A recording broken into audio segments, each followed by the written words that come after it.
they basically would have just kept it really bare. So it was like a sort of, if you think of somewhere not as grand as like Brideshead Revisited, but on a much smaller scale, or Downton Abbey, but it was a smaller version of that, but completely bare inside, in a very sort of stark, austere way that was actually really kind of spiritually inspiring. You know, there's a lovely sort of echo and lovely light and a sense of space. And cold floors, cold rooms. Yeah, it was very cold. We didn't have central heating. It was really far north of England, very drafty in winter.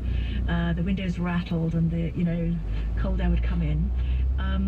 But there was something really beautiful about it. I think it was because it was very isolated, and it was in beautiful countryside, farmlands everywhere, lakes and trees and meadows and hills in the distance. So you had a sense of being protected actually from the modern world. You felt like you'd gone back in time to somewhere that was sort of almost magical in its beauty. I want you to describe your cell, because each of the nuns had a cell that was just for them. Describe the cell for us and why it was so important to have this like totally private space. Okay, well, I suppose the cell idea had come down from the caves the hermits used to live in. So the idea was you had your own space that was completely dedicated to your relationship with God and to your solitary life of being a hermit and seeking God.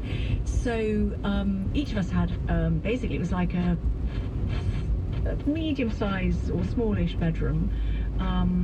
Some monasteries have much smaller cells because they're purpose-built, but because we were using this, we had this great big old period house. The rooms were quite big actually, so we had a sort of medium-sized bedroom, and it was like, you know, plain. When I first went, I think it was wood floor, and then at one point I think we put some lino down, which seems ridiculous, seems awful today, but the walls were plain, like a creamy, we call it distemper. It was like a sort of creamy chalk paint, off-white. We had no images or decorations or anything like that. There was an enormous great black wooden cross on the wall. When I say enormous, I mean it was kind of about 4 foot high. I mean, it wasn't like a little crucifix, and there was no figure of Christ on the cross. We used to call it the corpus. There was no corpus on the cross, and this was because you yourself were meant to become the sacrificial figure on the cross. So you were meant to think all the time in terms of being crucified with Christ, offering your life as a sacrifice.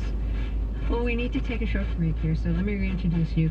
If you're just joining us, my guest is Catherine Coldstream, and her new book is called Cloistered: My Years as a Nun. We'll be right back. This is Fresh Air. Supporting WHYY, Cooper University Healthcare, a complete academic health system with services ranging from primary care to more than 75 specialties in more than 100 locations, including their newest campus at the Moorestown Mall. Cooper offers cardiac care, advanced surgical options, stroke and neurological care, and comprehensive cancer care at MD Anderson Cancer Center at Cooper. Cooper University Healthcare.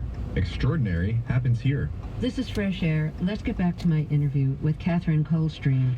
Her new memoir is called Cloistered: My Years as a Nun, and it's about her more than 10 years in a Carmelite monastery in northern England.